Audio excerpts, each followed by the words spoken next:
Question number 18 है 60 रुपये में एक घड़ी को बेचने पर एक व्यक्ति को कुछ हानि होता है। अगर वह उसे 75 रुपये में बेचता है तो उसे पूर्व हानि से दुगुना लाभ होता है। बताएं कि घड़ी का क्रय मूल्य कितना है। घड़ी का क्रय मूल्य निकालना है। 60 रुपये में बेचता है तो कुछ हानि होता है, यानी 60 रुपये में बेच रहा है तो कुछ हानि हो रहा है। मान लेते हैं एक्स हानि हो रहा है। जब वह 75 रुपये में बेचता है, जितना हानि हो रहा था उससे दुगुना लाभ होने लगता है, यानी एक्स हानि हो रहा था तो दुगुना लाभ होने लगता है, यानी 2x लाभ होने लगता है। तो घटा देंगे, इसमें घट जाएगा, माइनस यहाँ हो जाएगा, माइनस है तो प्लस हो जाएगा, यहाँ पे 3x हो जाएगा, इधर निकल जाएगा, घट जाएगा तो 15 आ जाएगा।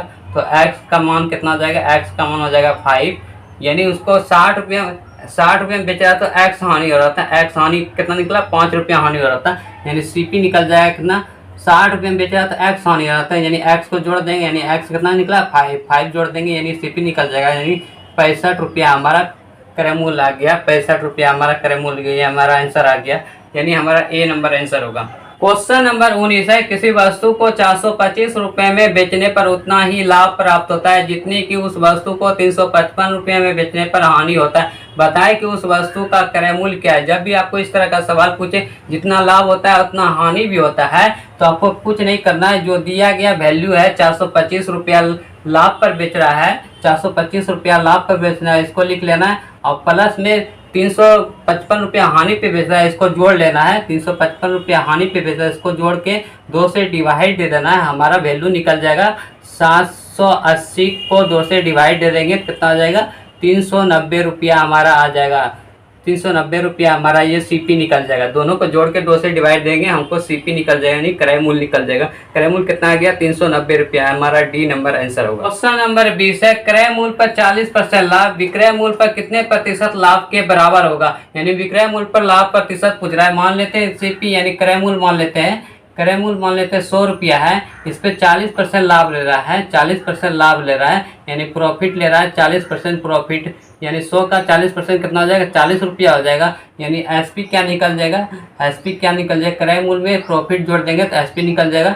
प्रॉफिट कितना हुआ, 40 रुपया हुआ, यानी 140 रुपया आ गया, यानी विक्रय मूल्य कितना हो गया, विक्रय मूल्य 140 रुपया आ गया, यानी विक्रय मूल्य पर लाभ प्रतिशत पूछ रहा है। विक्रय मूल्य कितना है, 140 रुपया, 140 पे 40 रुपया प्रॉफिट हो रहा है, 100 पे कितना परसेंटेज निकाल लेंगे, तो ये जीरो खत्म हो जाएगा, कितना हो जाएगा 28.4/7% का प्रॉफिट, 28.4/7% का प्रॉफिट,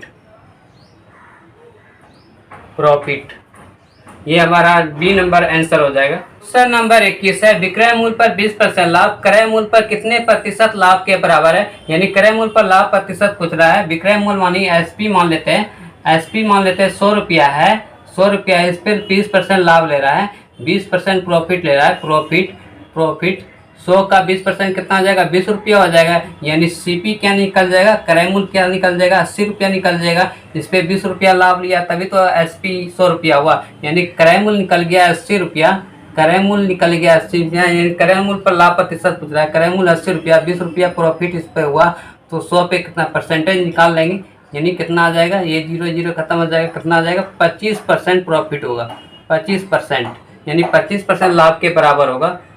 ये हमारा आंसर हो गया, C नंबर आंसर होगा। क्वेश्चन नंबर 22 है 35 वस्तुओं को बेचने पर 25 वस्तुओं के क्रय मूल्य के बराबर लाभ प्राप्त होता है। बताएं कि इस सौदे में कितना प्रतिशत लाभ प्राप्त होता है। यानी 35 वस्तु बेचता है तो 25 वस्तु का क्रय मूल्य के बराबर लाभ हो जाता है, यानी 35 वस्तु बेचने पर 25 वस्तु का प्रॉफिट हो रहा है, 100 पे कितना परसेंटेज निकाल लेंगे, यानी 25 5 7 35, यानी कितना हो गया 500/7 हो गया, यानी कितना आ जाएगा 71 पूर्णांक कितना आ जाएगा 71.3/7% का प्रॉफिट, यानी हमारा A नंबर आंसर हो जाएगा।